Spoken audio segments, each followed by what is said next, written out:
All right, everybody, welcome. This is The Reckoning. We are our usual 15 minutes from start while we work on some technical things. We're trying to incorporate some video this session, so bear with us if you lose picture for a second, and then it comes back up. All right, Dr. A, I still do not see you in. All right, she'll get in a second. B, welcome. Glad to have you. You're kind of a P1 from when The Reckoning started, so I appreciate you being here. So, Rox, what'd you do this past weekend? I'm still having my medical stuff, so not a lot. Got it. Grass. Well, I was down at the Republican Party convention in Houston. So, all right. So you cut the grass. Do we have any new puppies yet? No, I did not cut the grass, and no new puppies. My cat has only child syndrome too hard, so we're gonna let her have that for a while. All right. Well, that's good for her.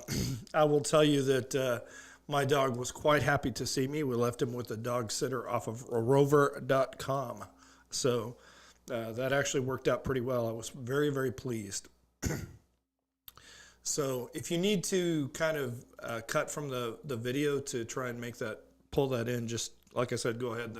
The first 13 or 14 minutes is goof off time. Okay. So, well, not goof off, but we're trying to build the audience and get him in there.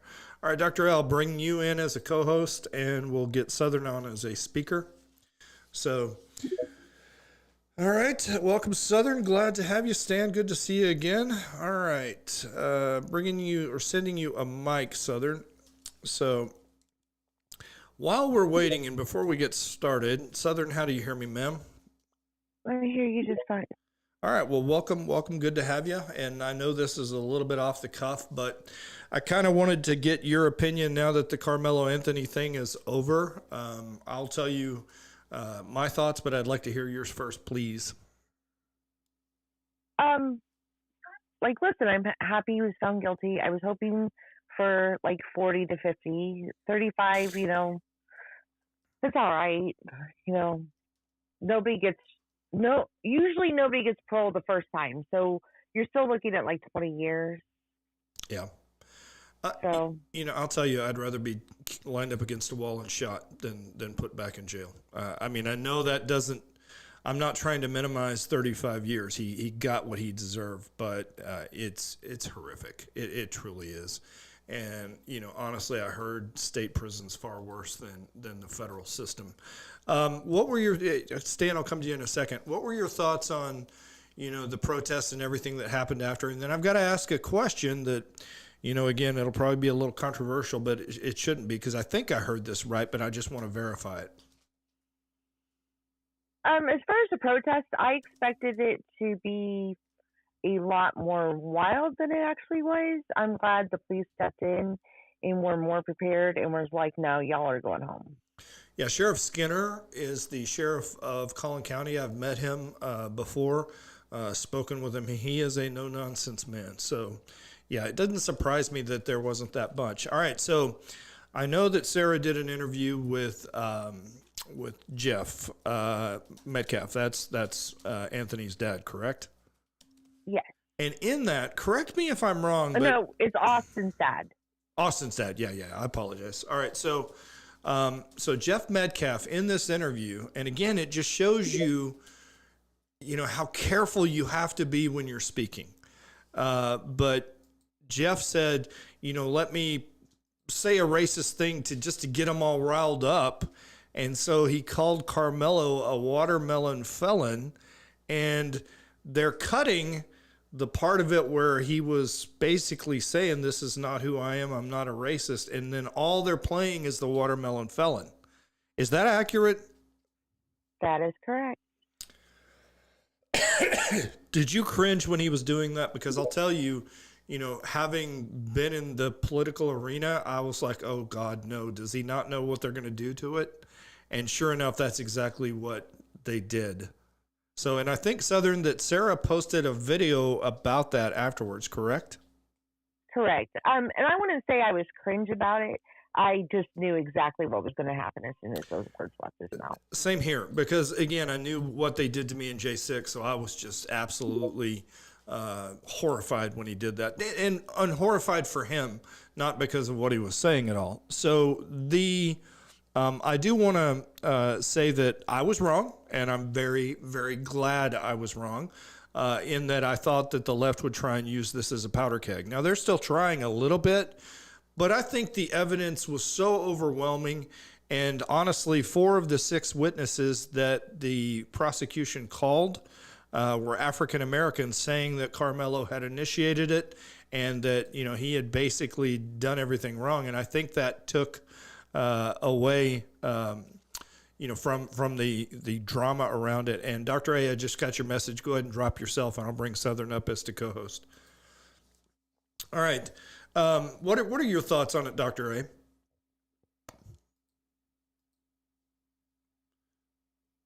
I see her as dropped right now. Oh yeah, that's real good production value there. Durr. All right, Rox, what are your thoughts?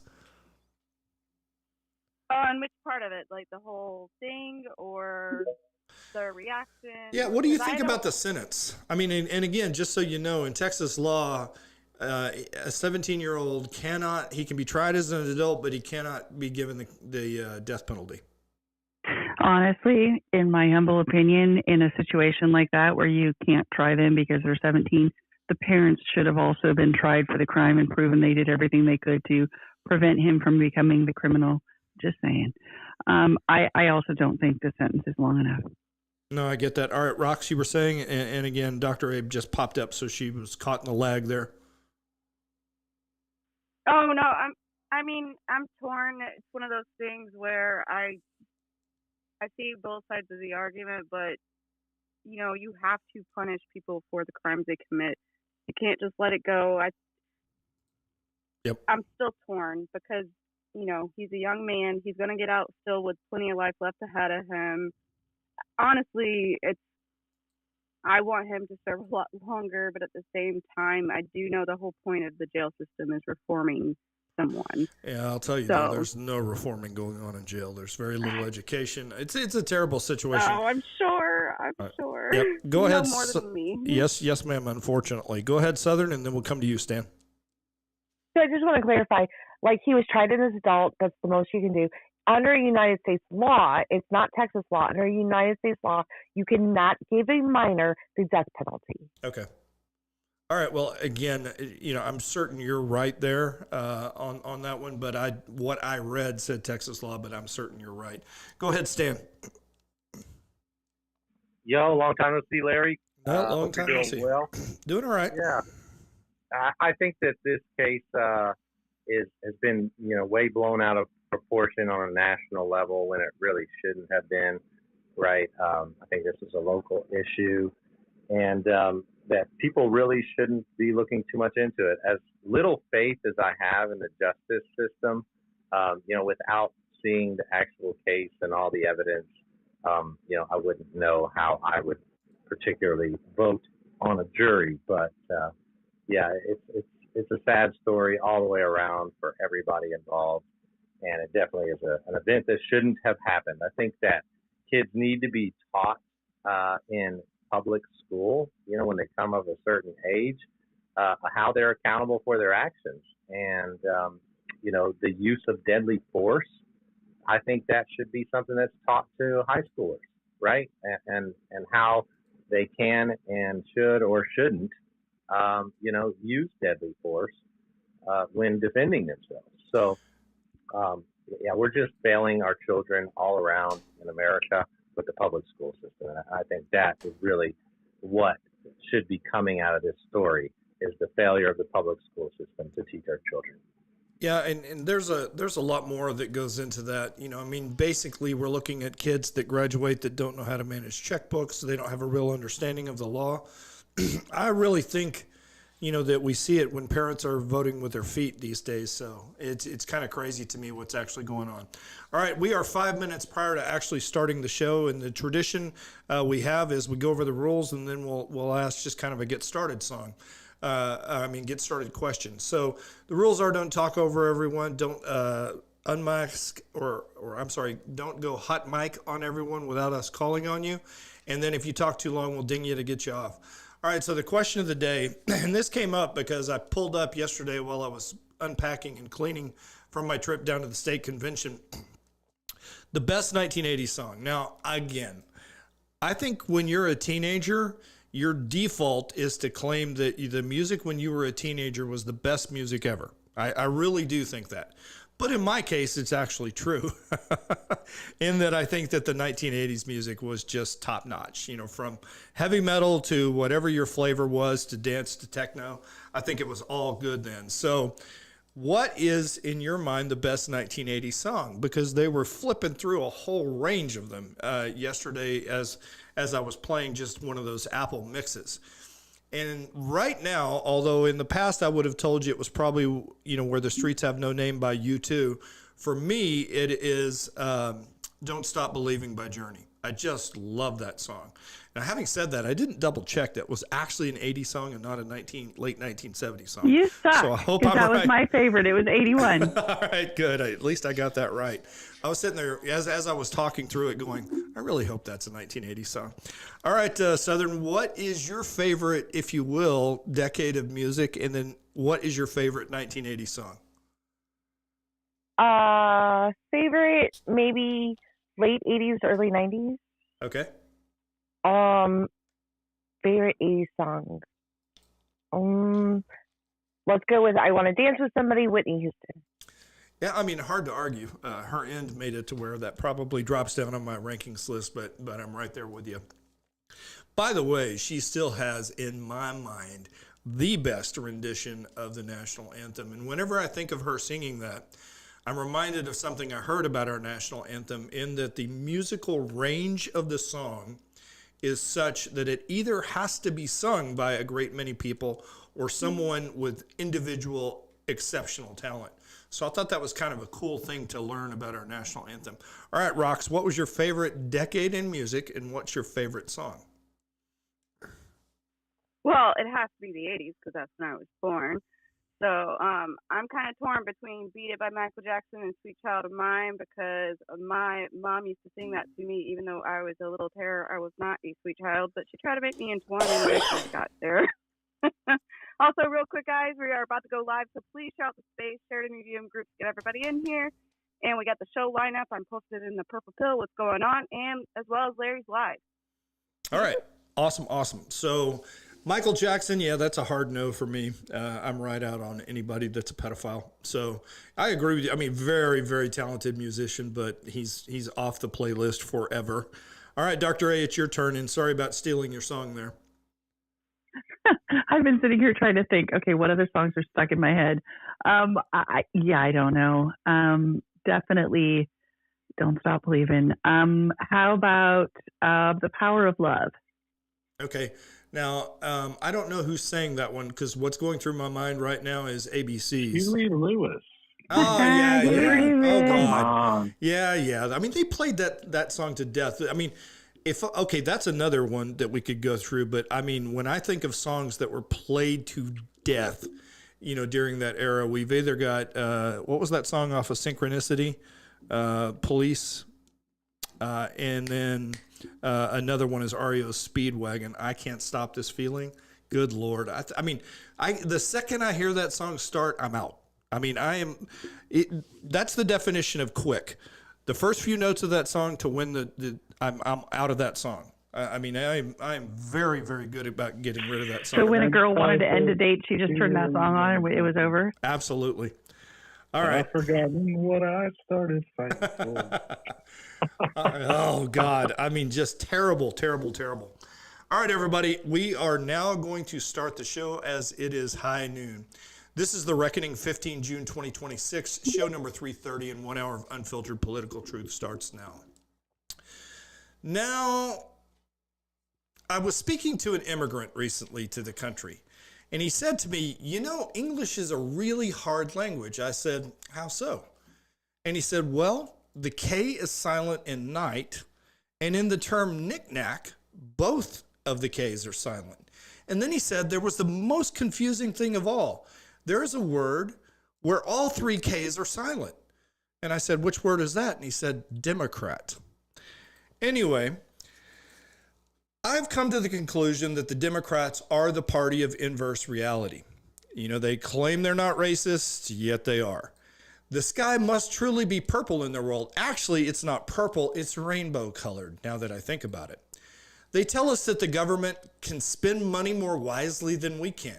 They tell us that they care more about rights and liberties while stripping them away. They call us the party of fascism when they stole an election, installed a president, and then took actual political prisoners.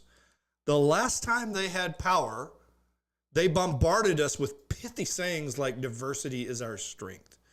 Do you know that when you put impure elements into steel, it weakens the steel? Just saying. All right, on Saturday, my city fell to the Muslims. A man masquerading as a Republican won the mayoral contest, but nothing is as it seems. In reality, he was the candidate of big money. He was the candidate of the cabal, as we call them here in Frisco. And he was also the candidate of the jihad in that he was not only backed by CAIR terrorists, he was funded by Muslims as well. And we put that all out, or did we? As I've analyzed campaigns since my own, and Dr. A, I'll pick your brain on this some more, I've come to one absolute certain conclusion. Money wins. It is by far the dominant variable in any campaign. I would like to see a correlation between money spent and who won. And I bet you we're in the high 90s in terms of overall spend. Now, I always pride myself on fighting on the battlefield that I'm on and not the one I wish I was on. So we need to understand this. The Democrats have more money. It's coming from overseas. It's coming from evil corporations. They have more money. They are motivated. And unless we get off our tails and work harder and donate to our candidates, we're going to lose. The other thing that's become clear to me is the race to define someone is critical. You must hit your opponent early and in the worst possible way, and you must continue to hit them with increasing volume and never relent. And you know what you need to do that? Money. Now, there are many people that are repulsed by negative campaigning. I am. I tried to run a positive campaign, and what did I hear? All the standard J6 lies over and over again from a man that claims to be a Republican. And then when I did a debrief, as a good Air Force pilot would, and told the people that supported me what my lessons learned were, and when I showed them the battlefield we were actually on, and told them if I run again, I'm going to fight that way, they asked me not to negative campaign. I'm not going to run again and lose to this clown again. This next run, the fight will be ugly. It will be long, and I will prevail because I'm willing to go to the absolute bottom and stay there. There is a saying in the Air Force pilot community: never ever wrestle with a hog pilot. You'll both get dirty, but the pig will love it. In any fight, the man that doesn't care if he's going to die, he's the one that's going to win. Lombardi said it, and it is especially true when it comes to politics, and I'm going to re-echo the phrase right now. Winning isn't everything, it's the only thing. All right, that's the rant for the weekend. No sponsor for this week, but so now I want to kind of segue into talking about my thoughts on the Texas State GOP Convention. It was the first one I'd ever been to. My wife, I think, has been to 4. There are people we talked to that have been to 12, and they happen every 2 years, obviously. Now, my general impression is it was chaotic. Now, I do understand that citizens having input will always be chaotic, but this process really wasn't clearly defined. If I had not been there with somebody that had been there before, I would not have known where to go and what to do. Now, the first 3 days in the convention are really there for committee meetings, and there are 3 main committees. The 3 main committees are platform, rules, and legislative priorities. Now, each committee is comprised of 31 members with a chairman or chairwoman. So each committee has 32 people, and they all meet and they discuss either the platform, the rules, or the legislative priorities. Now, I spent the majority of my time in legislative priorities because that's where my wife needed to be to ensure that her organization, Texans for Judicial Accountability, got her priorities into the platform. Now, delegate input was extensive. And as a delegate, I was limited to 1 2-minute block. So I had to combine 2 speeches into one. I posted it on X. It's not a bad speech, but honestly, when you're trying to do things on the fly like that, it's never going to be great. So because there were so many people that wanted to talk, I never got to get back up there again. But if you did have a topic, like my wife was asked to speak on judicial accountability, you were given 4 minutes. Excuse me. So I spoke on Islam and I spoke on judicial accountability because we all know nothing in this country happens that isn't going to go in front of a judge. Now, the Republican nominee for Attorney General, Mays Middleton, as well as a Supreme Court Justice, Justice Busbee, both came to speak, as did many representatives, the usual good crowd of people. All right, Andy Hopper, Mitch Little, Shelley Luther. These are the bread and butter conservatives that believe in the party and the platform and understand how the process is supposed to work. Now, this is a highly collaborative process, and many committee men and women work with delegates to shape the priorities, and then we eventually got them narrowed down to 15. At the end of the convention, they handed us a Scantron sheet. I thought I was back in junior high. All right, to vote on the top 8 priorities, as well as each individual platform plank. Now, we're still waiting for the results of those. It'll probably be a few more days, and I'm not really upset about that. So here's my thoughts overall on the convention. First of all, I'm glad I went. I don't know that I need to go again unless I have a specific agenda item as a representative I'm wanting to deal with. Now, at the convention, a lot of things happened, and I think the story is still unclear in many Republicans' minds. I talked to a lady today that said we're going to see what came out of that convention with a couple of appointments that the new chairwoman is going to make. So at the convention, we replaced our existing chairman with the vice chair, a lady named Dorinda Randall. Now, we elected or retained 62 state Republican executive committee members. All right. And then there was a lot of debate on that. And what it really kind of comes down to is, and this part is never talked about, is who controls the party, controls the donations to the party. And there are really kind of 3 main power factions inside the Republican Party, and they're backed by 3 main money players. There is the Tim Dunn organization, there is the TLR organization, and there is another one called ART. So, again, what did I just say? Money's the mother's milk of politics. Money drives victory. So we might have seen a transition from one to the other. I don't know, because I don't know who was backing Dorinda.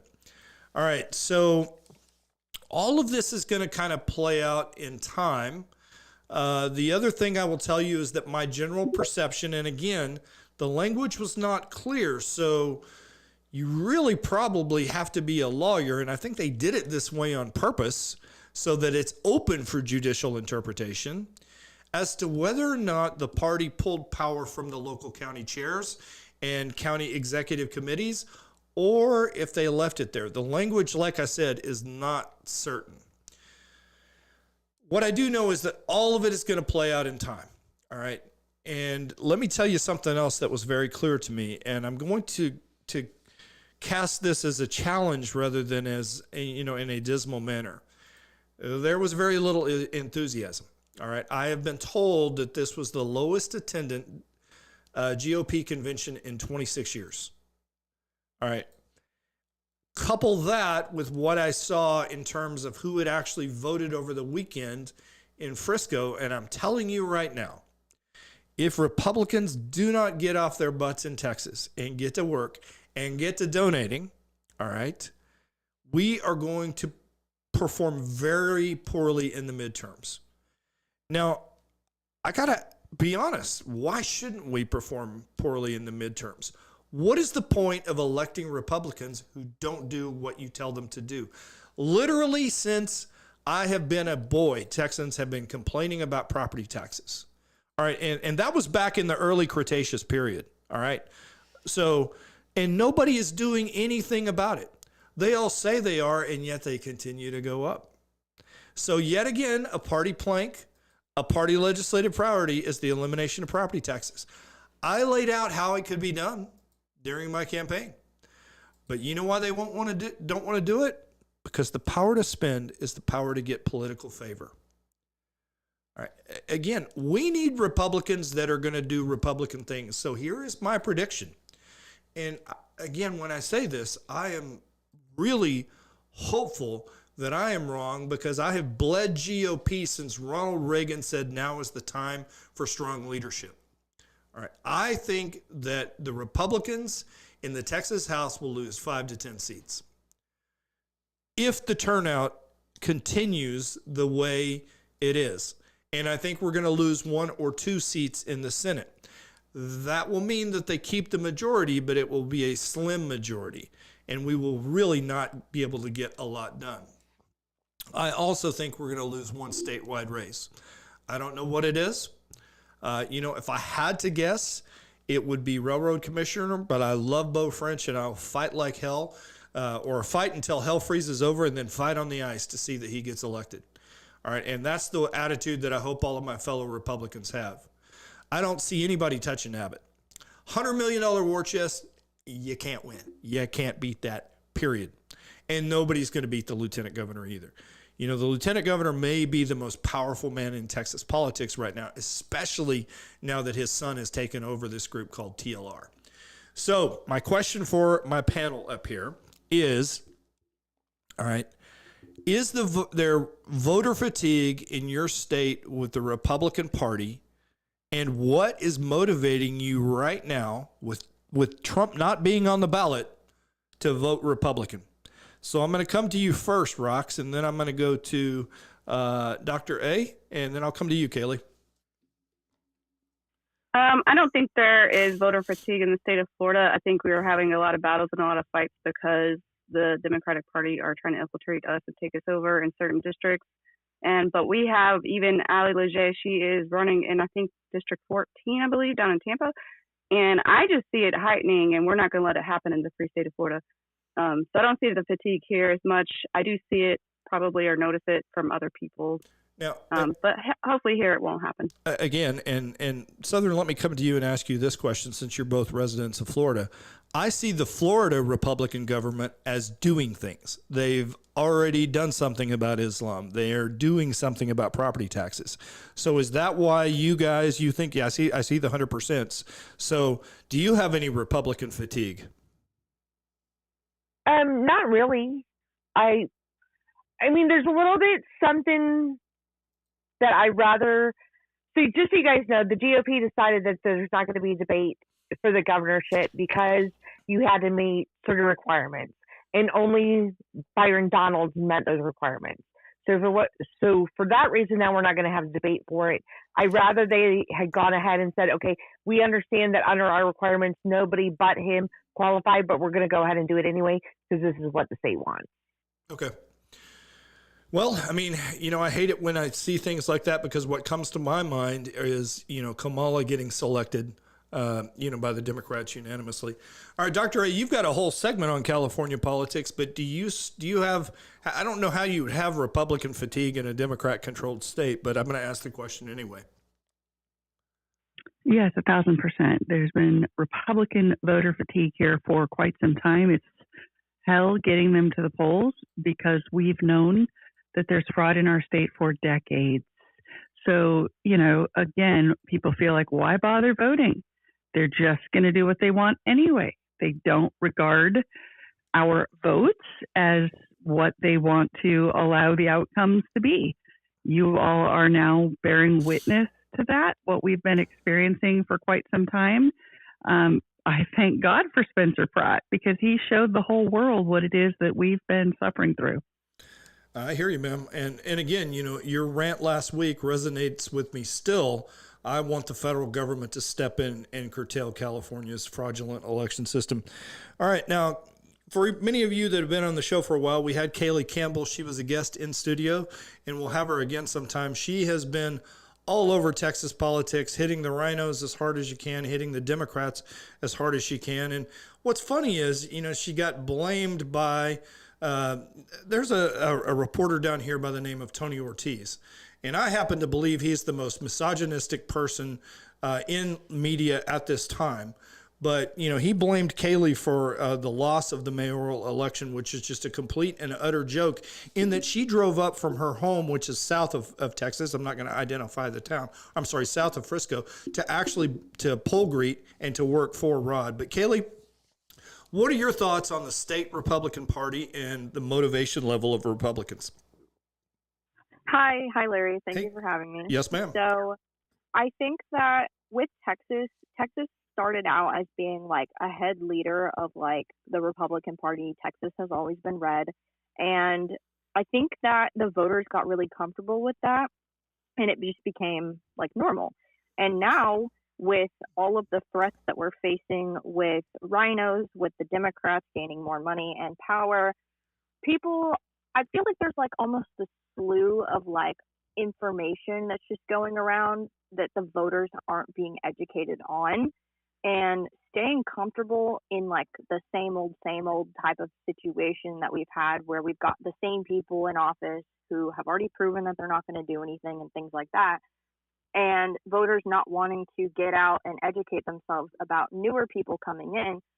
I feel like for the case of Frisco, for example, people see something that they view as comfortable and they know the basic facts, but they also aren't aware of all the things going on behind closed doors, or haven't dug a little bit deeper on certain people or certain candidates. And so I just feel like voters are heavily misinformed in Texas, and I don't necessarily think it's their fault. I think that there needs to be, more platforms or more educational material or anything of the sort to educate, and especially my generation. We're on social media constantly and we're consuming so much information, but it's almost to a point where nobody knows what to believe and nobody knows what's right and what's wrong. So it feels like just a really big struggle of trying to inform people of the correct information and getting voters confident enough to stand up for what they believe in, essentially. I hear you, and again, I talked about that in the rant, where it takes money to do that, and it's got to be a relentless drumbeat to actually get that accomplished. All right, Stan and Aubrey, I'll come to you guys. Make it kind of quick if you can, because we're moving on to the next topic. Sure. Yeah, I come from a position that's a little different here in Florida. I see a lot of Republican voter fatigue when you look at the numbers of non-party affiliated voters registering. And then here in my local county, we had an election where an MPA candidate got 35% against an incumbent commissioner. Here, of course, he lost, but still, that's a very large percentage. Then you have Matt the welder, who's bringing out. He's dropping bombs on all this fraud that's going on, and he's running for commissioner of agriculture. And so, I think we do, and I'm on the ground here at a lot of the GOP meetings, and I think we do have a lot of Republican voters that are not liking what's going on. Our state house is still not listening to us. While the property tax reform is something, it's not a complete property tax reform to give homeowners complete resolve on no property taxes. They're still going to have some property taxes, even if they vote to remove the property taxes that they're put on the ballot. So we do have a lot of voter fatigue here in Florida from Republicans, in my opinion. Well, thank you. Again, I think you guys have done a lot better job governing as Republicans than our state has, so it's a little bit frustrating. Aubrey, what state are you in, and what do you think about this question? Well, I'm right here in Texas. I'm actually campaign manager for J.P. Woodruff, running for Texas House District 92 against Salman Bojani. Oh, and God bless you. God bless you. Everyone help this lady, please. Because Bojani is one of the Muslim reps, and he got to go. Absolutely. Please follow JP Woodruff. I put his X and his email down in the comments section. And thank you guys for everything that y'all are doing. I want to acknowledge the voter fatigue, at least here in Texas. It's severe. It is severe. We had, like you said, I mean, I was a delegate, and I actually didn't go to the convention because my engine went out on me, and it's being repaired right now. But I know so many people that just opted not to go because we're told things, even at our county leadership level, like nobody wants to talk to people like you. I mean, I'm a subject matter expert on election security. I run tbtr.us, which is part of why JP called me to help with his campaign. He's very big into election security. Bo French is the only Tarrant County GOP chairman who's ever taken the time to sit down and listen to what we've been documenting over the last 6 years since the 2020 election. He listened to everything, and part of me wishes he was still our Tarrant GOP chair because he was willing to secure the primaries, and he asked our incoming GOP chair, a man named Tim Davis, to follow through with that. Tim Davis didn't, and Tim Davis is the one who looked me right in my eyes and said, nobody listens to you, nobody wants to talk about that. And I will say, Lee Wansgams, who just lost SD9 in a special election, she looked me right in my eyes 4 years ago and told me all urban counties eventually turn blue. Quote, it's organic. And I said, well, I don't accept that. And I don't think you should accept that because Tarrant County is the largest conservative urban voting block in the nation, and we need to preserve it. So now Bojani took over when we didn't have a Republican running. So it's not like he's some rock star. He's really not. JP's quite dynamic, but the voter fatigue is strong, and then even the delegate fatigue is strong. And so there was a sense of, well, if you guys only want to talk and work with the establishment, then that's your lot. And it's a lot for all of us. It's quite unfortunate because Abraham George actually did sit down and listen to some of our reports as well about election security. So however you feel about any of these people, and I agree that there's a lack of voter education. That's part of what I do on the election security aspect. I try to let voters see, I try to simplify it and say, hey, you've got, to look at a couple of specific aspects of the election to determine whether or not you've got a problem or whether you can actually probably trust those results. And I go over those all at my website. But I will say that JP he's really been reaching out to our, county party leadership. And now we had a good experience down at the state convention, or he did. He went down with one of our other consultants. But our county party leadership, instead of doing any voter outreach, which they never do, I'm in SD9, and I got nothing from Lee Wansgams or from the party. No block walkers, no door knocks, no flyers, no text messages, no geofencing campaigns, geofencing ads through the streaming services. None of that was happening during that special election, but I saw how much money was spent during it. And so that's a concern. I'm not sure that our party leadership quite knows how to reach out to the people that they may actually disdain. I'm not sure if the party leadership wants to work with the voters, or if they would like to consolidate power into just the hands of a few. So that's just from my perspective, and we've got a limited perspective, but there's a lot of experience here. So I'm concerned that our party doesn't do any outreach. Yes, ma'am. I said it. The story of this convention is not ended yet because I can't tell whether or not there was a certain power grab, like you said, from the baseline up. And I'm very, very concerned about it. There was a thread on Facebook, and again, I don't like to advertise Meta at all. And Zuckerberg is somebody that I will always blame for the 2020 theft. But there was a very interesting thread where Republicans were infighting, and it was not good. It was on Denton County Politics, where we talked about outreach and how things are not going, and even the data. How you manage and massage the data.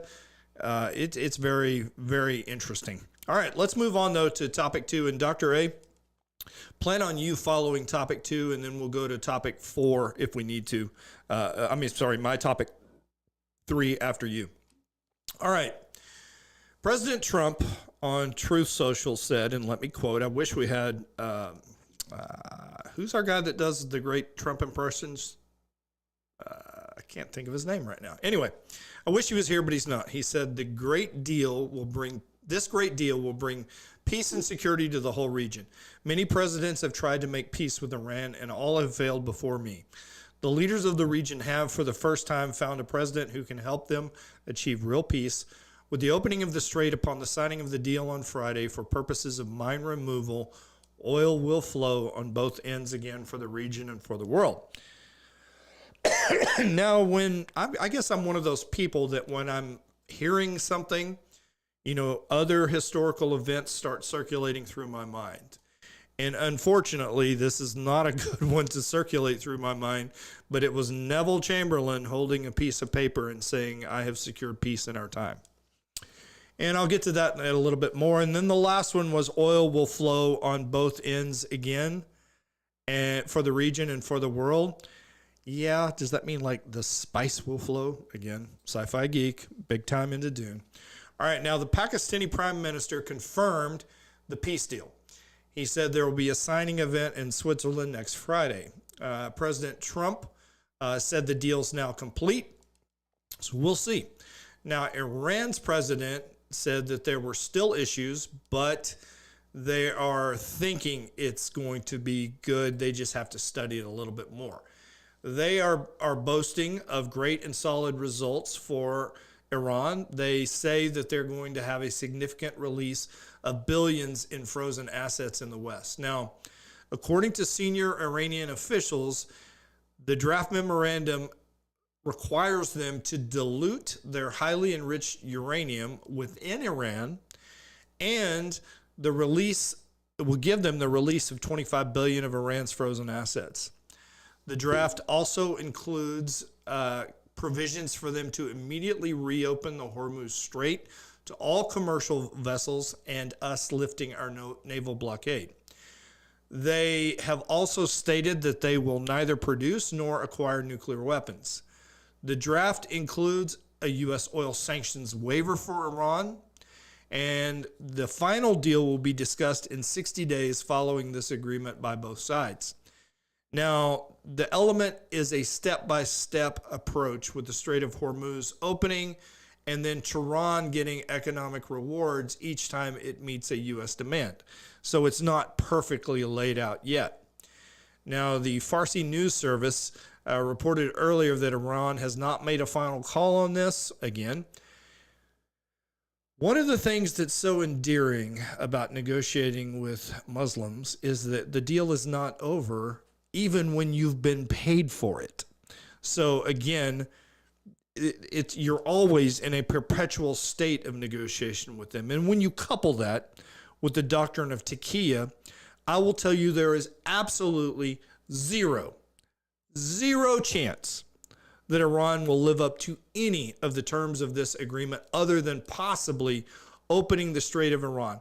They won't delete an ounce. Well, maybe an ounce, but they'll keep the rest of their highly enriched plutonium or uranium, I'm sorry. So what is driving this then? Why would President Trump, do this? It's simple. Midterms. All right. That's what's driving the peace deal. But there were a few things that we can take out of it, a few lessons learned that honestly, I don't need to learn them again. All right. I'm very well aware of this. And I'm saying this as an Air Force pilot. This proves again that, excluding the use of nuclear weapons, air power alone cannot win a war.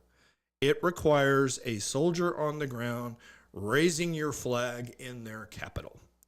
The second thing that, again, is a lesson learned from this one is Muslims are very bad at war, but they're really great at never surrendering.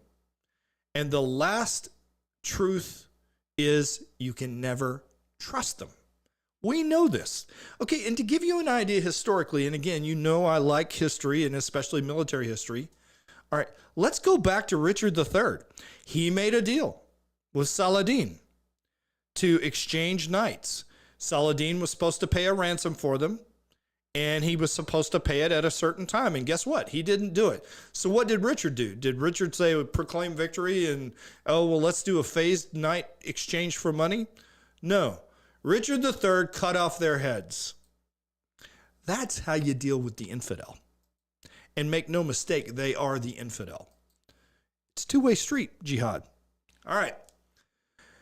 But this really, it reminded me of Neville Chamberlain just right off the bat. All right. And for those of you that don't know, September 30th, 1 year prior to World War II starting of 1938, British Prime Minister Neville Chamberlain landed in England and declared that he had made a deal with Hitler to give Hitler part of Czechoslovakia, all right, saying that he had secured peace in our time. Now, why would he do this? He did it because he knew that the British people had war fatigue after World War I. Similarly, the American people have war fatigue from 20 years of constant conflict in the Middle East. Again, we should never have done this without thinking it through. All right. But I'm going to tell you that I believe that at that conference, the peace agreement with them emboldened Hitler to actually start World War XI, as Ilhan Omar would say. So how long is this peace deal going to last? My guess is we won't really do anything about it until after the midterms. But I think Iran is going to gradually escalate the conflict. They're going to cheat slowly, and test President Trump time and time again. So what are your thoughts on this peace treaty, Rox, as a fellow military member? And then we'll rotate through the panel. I wish it would happen. I just don't have much faith in it happening because, look at the pattern of behavior and historically what's going to happen. It's like you got to crush them all the way. Sadly, I don't like war. I don't want to go to war, but, this has to happen. And if they won't agree, I'm sorry, they cannot have a nuclear weapon, but I really hope it's going to go through. I have my doubts. I really do about this because I know how their regime works and how stubborn they are, or, just dumb, but whatever. Like I said, they really suck at fighting, but they really are good at not surrendering. All right. Go ahead, Southern. What are your thoughts, ma'am? So I have $1 writing on Iran messing it all up. So I really need them to stick with it because that $1 is really important to me. All right. So who's the dollar bet with? It's actually in my subgroup chat. All so right. let's bet on if Iran's going to mess up, and I'm like, I got $1 on them messing it all up. Okay. All right. Hey guys, we're asking you some questions in the chat. We're about to come to this segment. We'll be here in just a second. So, is the video going to work, you think? All right, we're going to give it a crack here in a second. All right, Dr. A, ma'am, what are your thoughts on this? You can't negotiate or trust agreements with terrorists, sir. Right there with you. Again, okay, why is it that we all see it? And now, again, let's look at it from President Trump's perspective. What is he supposed to do? He has to negotiate with them for some time, unless you're willing to just eliminate them completely, which I'm pretty sure the world doesn't want right now. Maybe the world doesn't. I'm personally good with it, but hey, that's a different animal. All right. So right now, guys, and again, bear with us. We're working to improve our ability to do things. We're trying to get Zoom in. We failed at it last week, but we'll work at it again over the course of the next week to see if we can get some of our co-hosts Zooming in. But I'd like to play a little bit of a video and just to kind of set it up for a second. Dr. A, you want to set up this video and then we'll play it? Yes, sir. So I called the segment Democrat Policies Destroying California.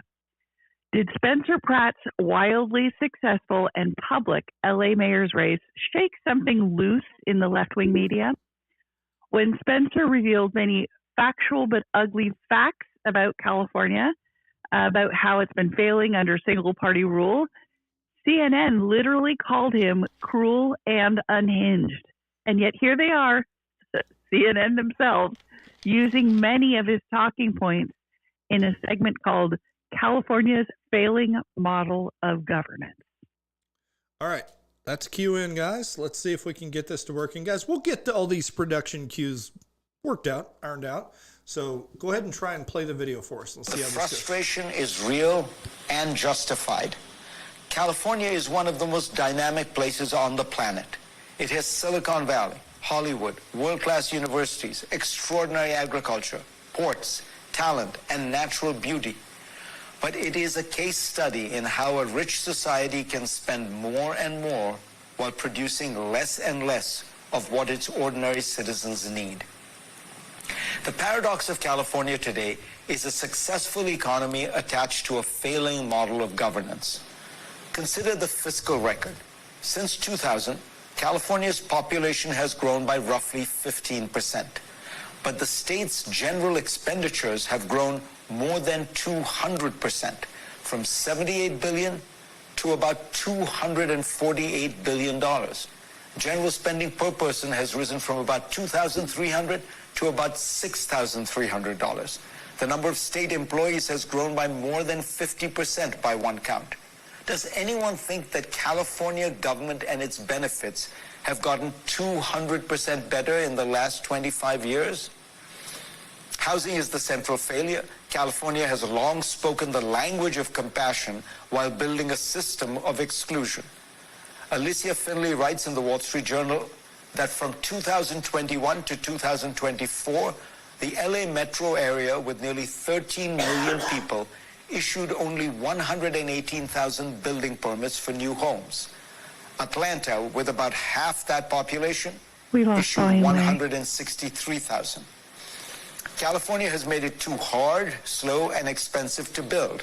The result is predictable. Home prices soar, rents rise, workers commute farther, homelessness grows, young people leave. And people are leaving. Over the past 7 years, the state has lost a net 1.9 million people through domestic migration. For generations, people moved to California to pursue the future. Now many middle-class people are leaving because they can't afford one. Or look at education. For years, California schools had a plausible excuse. They were underfunded. Total spending on education through 12th grade has more than doubled since the early 2010s, and per pupil spending by 2023 was well above the national average. Yet the results remain dismal. In the 2024 Nation's Report Card, California was 43rd in 4th grade math, 39th in 4th grade reading, 36th in 8th grade math, and 38th in 8th grade reading. Homelessness tells the same story in a more painful register.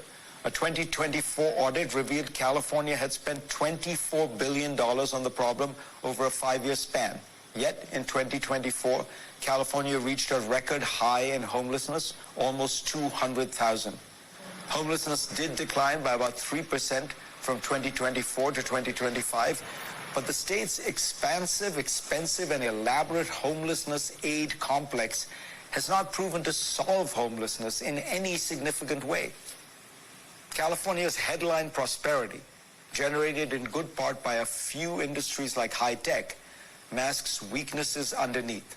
Job creation has been sluggish. In 2025, California essentially failed to add any new jobs on net. Private industries outside government and government-supported healthcare actually shed jobs, according to the Center for Jobs and the Economy. The state is using public spending to paper over private sector stagnation.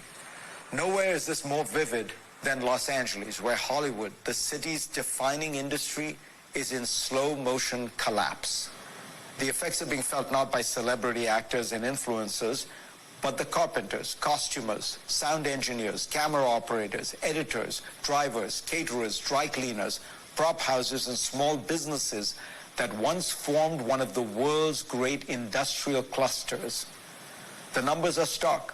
One report found LA shoot days fell from 36,792 in 2022 to just 19,694 in 2025.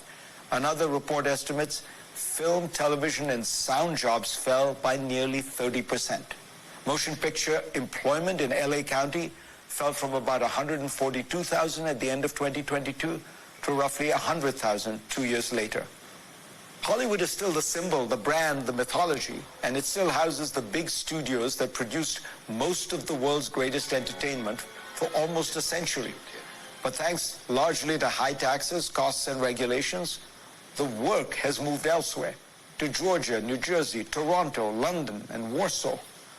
Michael Linton, who ran Sony Entertainment, told me that the big studio lots look like ghost towns now, with tens of acres of sound stages and recording studios when nothing is happening.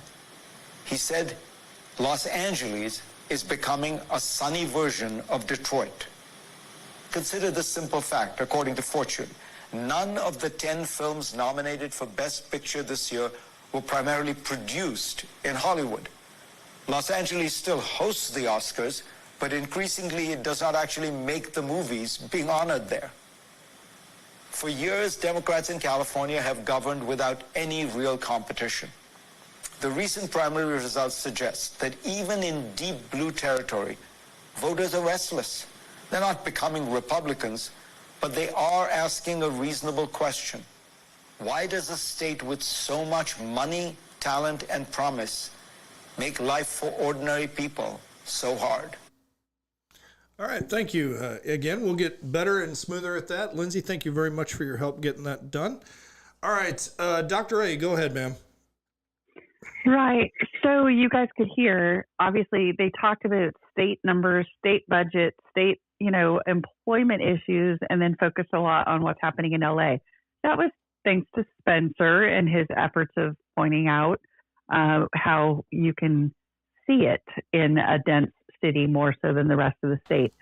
But I've had many conversations as a result of my campaigning with friends who specialize in construction and other issues, as well as people who are in agriculture and things. And again, Fareed claimed, the CNN reporter here claimed that the housing is the central failure. But again, regulations, permitting and delays, and taxes are massively at play here. Renters somehow seem to think that property taxes don't affect them, so they gleefully vote for all propositions that increase property taxes, yet cry when their rent goes up. We have regulatory and compliance costs in California that not every state deals with. The California Air Regulations Board, or CARB, and our various environmental rules make all kinds of issues for permitting and things horrific and expensive. We often also have issues with wage, labor, and inclusionary requirements. Costs can be 30 to 50% higher for affordable projects compared to market rate. So the regulations can account for 24 to 40% on new homes total price. And it can be 2+ times higher to build in California than in Texas or other countries, or other states. We're not even talking about the cost of the property. We're talking about the actual cost of building the house. So you could have the same quality, the same property size, everything else, but it's going to cost you more in California just for the building itself. Permitting delays, obviously, I already mentioned property taxes. Again, voter approved bonds and assessments add extra layers, and they're happy to pay for it or vote for it when they don't think it affects them. But who owns the property that they're living on, right? It will affect them. But a bigger issue yet, we used to have Section 8 housing where when a new building went in, they would ask the builder to designate a certain percent of the homes or the condos or the apartments for Section 8, and they would give them breaks in the building costs and other things as a result. However, fewer Section 8 units are now being built. There's strict regulations, higher construction costs. They're often 1.4 to 4 times the market rate or out-of-state equivalents to build those units. There's higher regulations on those units that even private homes don't want or require. So the builders are actually losing money now on building these units. So the projects become unaffordable for the developers, and they've shifted away from the Section 8 housing because the benefit no longer offsets the added expense and risk. So again, we're not building those homes. You heard in the video how our education went from being one of the absolute best. We were like top 5 in the United States.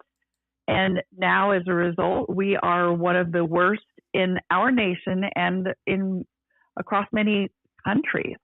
our education systems have completely failed our students. So again, we pay, but we're losing the benefits for that.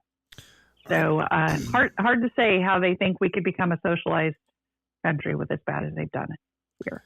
All right. So again, this ties right into the Democrats living in a dream world. So let's look at this from a different perspective, but one that's very similar. All right. Texas has been Republican governed for the last 20 years, at least, if not 30. Actually, I think we're closing in on 30 years.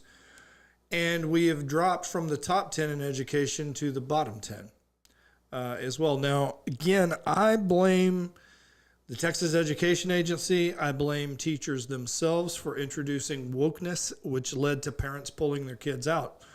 And again, I'm going to say this, and it's not real popular because teachers are a very large voting bloc, but I swear I will always tell you the truth. Why on earth would I send my child to a place where he's going to be socialized with values that are not mine, where he's not going to be educated the way I was, and I'm watching test scores actually continue to decline? Any other business in America that has fewer products actually produced at lower quality and with gross deficiencies interjected into them by that business will lose that business and they will go bankrupt. And yet our politicians come home crowing each year, I gave the most money to teachers ever. You know what? You can throw money into a fire. What good does that do? Your job is to manage the process to where we get good citizens. And the schools aren't doing that.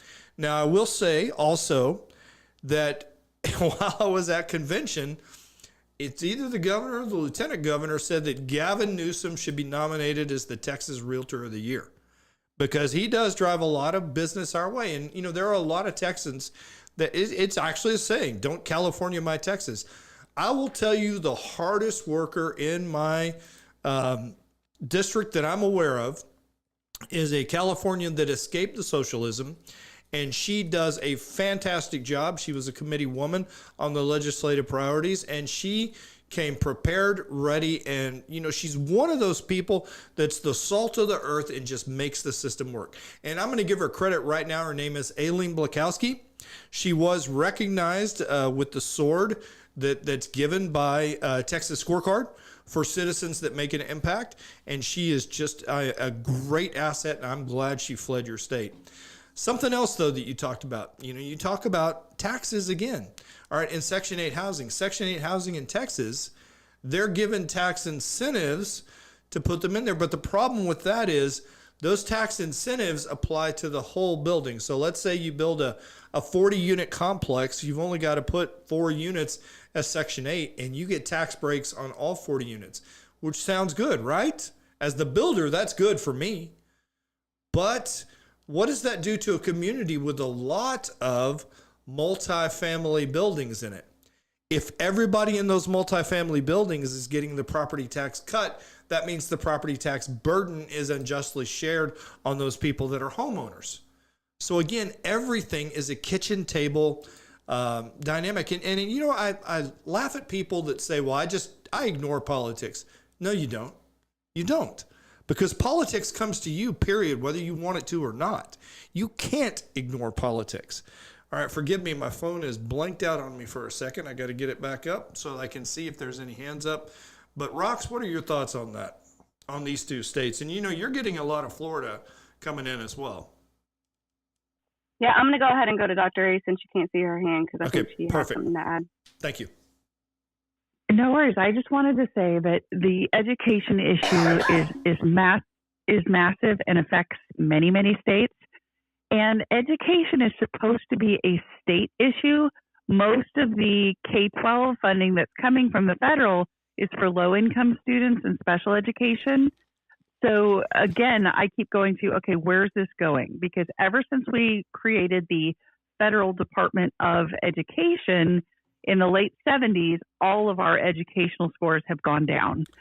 But most teachers and administrators are trained through our universities. The colleges of education are emphasizing ideology over evidence-based methods. And the colleges of education at the university level tend to influence the curriculum trends and policy research that the states thereafter adopt. So Stealth Medical has talked a lot about how we have major problems in our universities. And I really feel like our education is pointing back to that same nexus of issues, Larry. You know, one of the things, I talked to a guy named Brandon Hall, who's on our state board of education, and I told him, you know, we need to really look at potentially, you know, doing away with educators wholesale. And I say that, I want to do away with judges too, because I believe with a properly programmed AI, that at a certain age, an AI would do a much better job than a teacher, especially if I could replicate it. And again, being a sci-fi geek, let's all harken back to the new Star Trek. I think it was the one Into Darkness or whatever, where Spock is sitting in a bowl being asked questions. All right. Again, if I had an AI teacher that could actually interact, and you know, I set goals for my student, and it's the AI's job to get them there. That AI isn't costing me much. I don't have to pay that AI a pension. I don't have to worry about that AI transing my child, or, you know, telling my child that it can get Plan B medication against my will. I mean, there's a whole host of good things if the AI is done right. So now let's get back to something else. All right, I am going to change subjects. Southern, I was rude to you, and I didn't mean to be. Do you have any comments on that, on the kitchen table issues and how, you know, I liked the juxtaposition of California and Texas there. You know, I think President Trump, federal intervention will be required to save California at one point or another.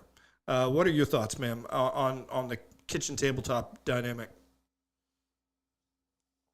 I'm sorry, the kids were being loud. What do you mean by the kitchen table topic? Well, you know, people say that politics doesn't affect them, so they don't pay attention to it. I mean, obviously, you know, you're here on the show, and I know you've got your own show, but I mean, do you really think that people need to start paying a lot more attention? And do your friends talk about politics around the table? You know, when you meet with them, let's say at the baseball game, which, when does that season start again? August. Okay. So I do think people should pay a lot more attention to politics because it does affect their everyday lives, and especially the pocketbooks, and they don't even realize it. As far as my friends outside of one other person, no, they don't really discuss politics unless it's something that directly affects them, and then they'll kind of bring it up to me, and I'm like, oh, well, you know, this, and this bill would prevent this, and they're like, oh, okay, well, I'll go look it up. But other than that, like, a lot of them don't pay attention. They just want to lead their day-to-day life with their kids, trying to raise good little humans and not realizing that there's things out there preventing that from happening.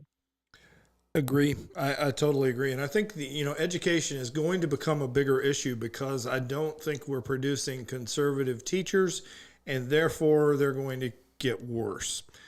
All right. I've often said that the Brits are, to me, they are our canary in the coal mine, meaning what is happening to them is a precursor and should be a warning